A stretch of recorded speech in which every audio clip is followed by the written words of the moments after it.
You walk into a library and sometimes you feel that weight of all the stories, right? Mm-hmm. But imagine like a library that holds everything, not just books, but every thought, every feeling, every single thing that's ever happened, anywhere. It's a pretty staggering idea, isn't it? This infinite cosmic archive. Yeah, like a living memory of the whole universe, everything that was, is, or even could be. And that concept, that kind of universal memory, it echoes through so many ancient traditions. That's really what we're diving into today.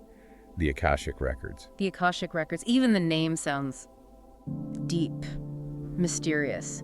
And looking at our sources, it's clear this isn't some new age fad. Not at all. Ancient cultures literally all over the world were talking about something very similar thousands of years ago. Exactly. The word itself, Akasha, comes from ancient Sanskrit. Right, meaning ether or maybe primary substance. Yeah, sort of the fundamental formless stuff that everything else comes from. And the idea is everything leaves a mark on it, an imprint.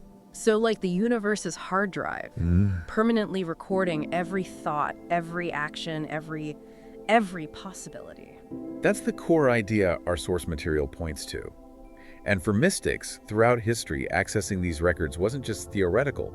It was seen as a real doorway. A doorway to what, exactly? Higher consciousness. Higher consciousness, yeah, expanded perception, seeing reality on a much grander scale. It's fascinating how it pops up everywhere. Priests in ancient Egypt, yogis in India, Greek oracles. Alchemists, intuitive thinkers. They all described something like this universal information field, even if they use different names, and they claim they could tap into it somehow. Which brings up the big questions, doesn't it? What are the Akashic Records, really? And how can they be this huge cosmic thing, but also something inside us? Right. And why do some people seem to connect naturally while others don't? Is there key? Like, can anyone learn to access this? Those are exactly the mysteries we want to unpack. We'll trace the history, look at links between ancient ideas, and maybe even some modern science. And see what it all tells us about consciousness itself. Let's get into it. Okay, so where do we start? Let's go back. Trace the roots, the history behind this term, Akashic Records. It didn't just appear out of thin air, did it? Definitely not. The term itself got popular more recently, relatively speaking, but the idea, the concept of a universal library of knowledge, that's ancient, really ancient. Like in ancient India with the Vedic texts, they talk about Akasha as the fifth element, right? Beyond earth, air, fire, water. Exactly, this all-pervading essence. Not just the source of matter and energy, but also the carrier of, well, imprints of everything, past, present, future. And didn't yogis claim they could perceive this directly in deep meditation samadhi? That's what the traditions say, yes. That in those profound states, they could access this cosmic memory directly, pull information straight from the source, so to speak. Which makes you wonder about those altered states, what happens there? It seems tied to inner states, to stillness, a different quality of consciousness being the key. Okay, and Egypt. We mentioned priests. Right. Think about Thoth, the god of wisdom, writing, often depicted as the recorder of all knowledge. Ah, like the universe's scribe. Kind of, yeah. Well. And you have legends of the Emerald Tablets holding cosmic secrets, plus the Egyptian Book of Life. The celestial record of souls sounds very similar. It does, and the pyramid texts even talk about pharaohs accessing cosmic knowledge after death. There's this persistent theme of accessing a greater wisdom. It feels like a deep human intuition, doesn't it? This idea that all the answers are stored somewhere. And look at ancient Greece, Plato's world of ideas. The perfect forms, the archetypes behind our physical reality. Exactly, like the Akashic Records holding the pure potential before it manifests. Very similar concept. And Plotinus, his world soul. Anima mundi. Yeah, this idea of an interconnected web of consciousness binding everything. These philosophical ideas definitely paved the way. So these ancient thinkers were already wrestling with this idea of a deeper layer of reality full of information long before the term Akashic Records became common. Absolutely. Using the tools they had, philosophy, intuition. Then fast forward to the late 1800s. That's when Helena Blavatsky and the Theosophical Society come in. Right. She really popularized the term Akashic Records in the West, called it the memory of the universe. That definitely caught people's attention. It did. And then Rudolf Steiner built on it, talking about cosmic memory and claiming people could train themselves to access it consciously. It's interesting, that timing. Late 19th, early 20th century, science was just starting to understand things like electromagnetic fields, radio waves. Good point. Makes you wonder if those ancient intuitions were sort of pre-scientific insights into a universal information field. Like a different language for describing the same underlying reality. Possibly. Maybe a kind of proto-science, Yeah. framed spiritually. Then, of course, in the 20th century, you get Edgar Cayce. The sleeping prophet. He really brought it into modern awareness, didn't he? He did, claiming to access the records in trance states, giving these incredibly detailed readings. On health, past lives, history. Thousands of them. Over 14,000. And apparently, some details were later corroborated. It generated a huge amount of interest and debate, obviously. Yeah, regardless of what you believe about him, the sheer volume is something. It is. So that brings us more or less up to speed historically. Okay, so now let's try to unpack the nature of these records. Our source calls it a holographic field of information. That sounds like we need to think differently, beyond just 3D. Exactly. It pushes us beyond that everyday linear view. Imagine it less like shelves of books and more like a vast multidimensional energy field. Okay. And the key part of the holographic idea is that every point within this field contains information about the whole thing. Like a hologram picture, where Yeah. even a tiny piece can show the whole image. Precisely. It's a powerful analogy for interconnectedness and how information might be stored everywhere all at once. Wow. Okay, so within this holographic field, the source breaks it down. 3 levels. First one is cosmic memory. Right. This is the level that holds the energetic imprint of everything that's ever happened. Not just facts, but the emotions, the thoughts, the intentions tied to events. Like echoes in time? Kind of. The source uses an analogy of crystals storing energy. The idea is sensitive people might read the history of a place or object by tuning into these leftover energy patterns. Huh. Like getting a strong vibe somewhere, that feeling in an old house. Maybe. It could be a subtle resonance with that cosmic memory. Interesting. Okay, second level, the consciousness web. This speaks to how all individual minds might be connected. Mystics often say our separate consciousness is just an expression of one universal mind. The idea that we're all fundamentally linked. Yes. And the source even mentions quantum entanglement, how separated particles can be instantly linked as maybe a scientific hint of this. So the Akashic field could be the network connecting all consciousness, allowing things like telepathy or collective intuition. That's the suggestion. It's the underlying fabric that connects us all, perhaps facilitating those deeper connections we sometimes sense. Like we're nodes on a giant cosmic internet. That's one way to think about it. And the third level is the possibility field. This is about the future, right? Yes. It suggests the records hold not just the past, but all potential future paths, like the quantum wave function, holding all possibilities until one is observed or chosen. So prophecies or premonitions wouldn't be seeing a fixed destiny. More like sensing the strongest probabilities, the most likely threads within that field. Exactly. It leaves room for free will, for our choices, to shift those probabilities. The future is fluid, not set in stone. That makes a lot more sense. Now, the source also talks about our state of consciousness being key to accessing this. Brainwaves, beta, alpha, theta, delta. Right. Our normal waking state is mostly beta waves focused analytical. Keeps us grounded in the day-to-day. As we relax, we move into alpha. Then theta, that's deep meditation, the edge of sleep, lucid dreaming. That seems to be a common entry point for glimpses of Akashic info. Like the veil thins in theta. That's the idea. And then delta, the deepest sleep state, theoretically offers the fullest access if one could remain conscious there. It's like different frequencies tuning into different broadcasts. So our normal brain state filters most of this out. It seems designed to, likely for practical survival, but we can learn to shift those frequencies. Which connects back to those ancient practices you mentioned. Drumming, breathing, rituals. Exactly. Our source frames them as technological means. Ancient tech for shifting brainwaves, for tuning the human instrument to resonate with the Akashic field. Wow.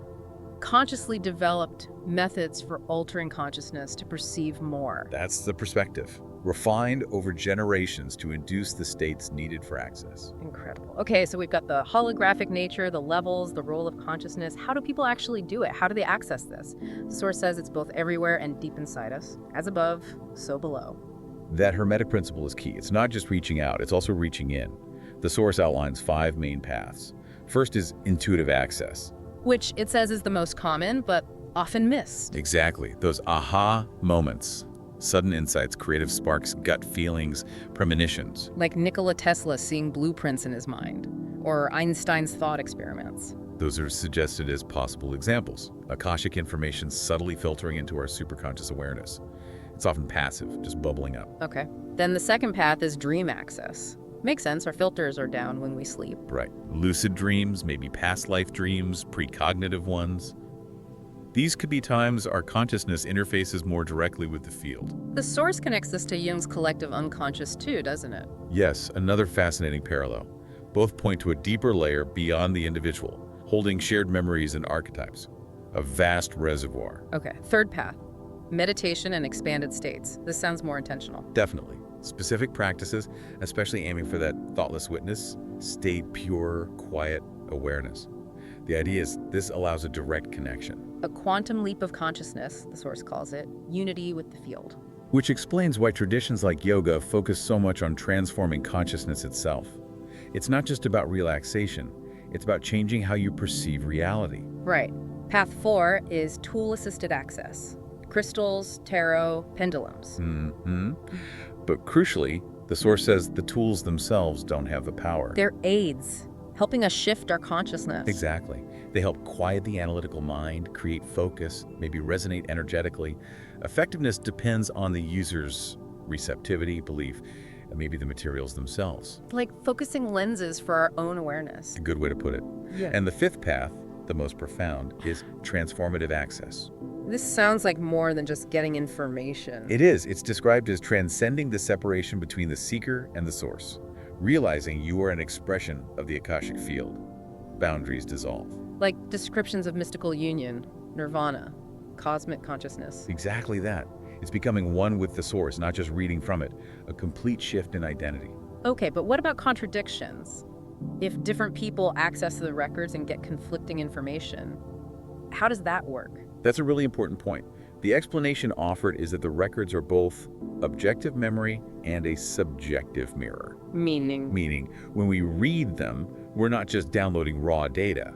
We're interpreting it through our own filters, beliefs, experiences, level of consciousness. like the observer effect in quantum physics. The act of looking changes what you see. Precisely that analogy. Our consciousness inevitably shapes the perception, which leads to another key idea. Itches. The records aren't just a passive library, they're an active field of creation. We're not just readers, we're writers too. Yes. Our thoughts, intentions, actions, they all leave imprints, constantly co-creating and reshaping this field. It's dynamic. We are participants. Wow, that puts a lot of responsibility on our thoughts and intentions. It really does. We're constantly contributing to the collective reality stored there. Incredible stuff. Hey, just a quick pause. If you're finding this deep dive into the Akashic Records fascinating, definitely hit that subscribe button. We explore tons of mysteries like this. Absolutely. Okay, so let's bridge this to more modern ideas. How does this ancient concept intersect with, say, science or practical life today? And what are the big unanswered questions? Yeah, the science connection is intriguing. Our source mentions things from quantum physics, like zero-point field theory. Right, the idea that even empty space has a fundamental energy field, potentially capable of storing information. And Boom's implicate order, Laszlo's a field. These sound like theoretical information fields. They do bear resemblance to descriptions of the Akash. Now, mainstream science hasn't fully embraced linking these directly to the Akashic Records, of course. But the parallels are there. It's like science is maybe starting to describe the container, even if it doesn't label it the same way. Potentially, yes, a convergence from different directions. And think about things like the Global Consciousness Project at Princeton. Finding patterns in random number generators during big world events. Exactly. Hinting that collective human consciousness might influence the physical world. Maybe a faint signal from that consciousness web. It certainly suggests deeper connections than we usually acknowledge. So, practically, how can we use this concept, even if we can't, consciously log in? Well, one key takeaway is valuing intuition more. Those gut feelings, insights. Maybe they're subtle Akashic whispers. So, cultivating stillness, meditation, self-awareness helps us hear them better. That's the idea, become more receptive. Also, developing synchronicity awareness. Paying attention to meaningful coincidences, seeing them not just as random. Right, seeing them as potential communications, alignments within that interconnected field, like little winks from the universe. I like that. And for deeper exploration, meditation, dream work. Yes.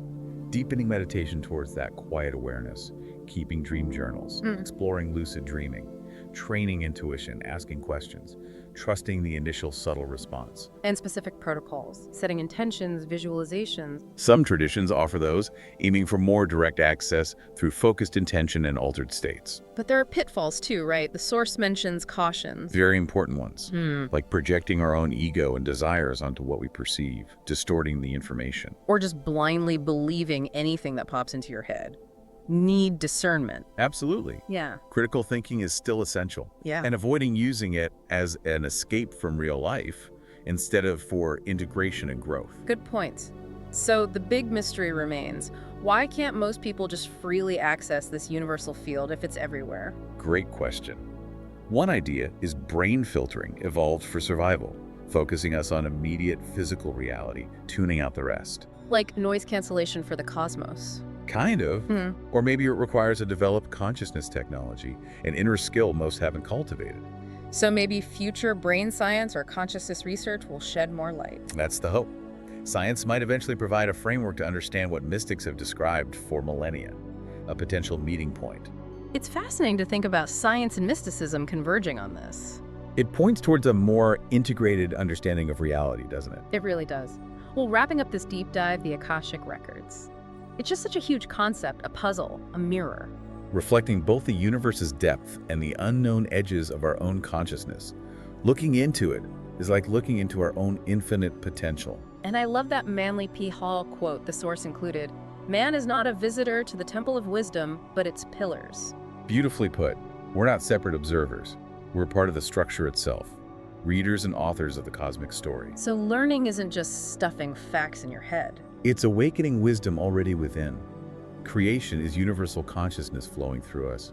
Connection is that subtle, maybe quantum entanglement. Makes you wonder, is humanity evolving towards perceiving this more naturally? Is the next step inward into consciousness?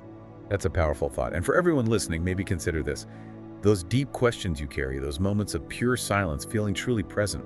Could those be? Like knocks on the door, gentle nudges from the Akasha? Maybe.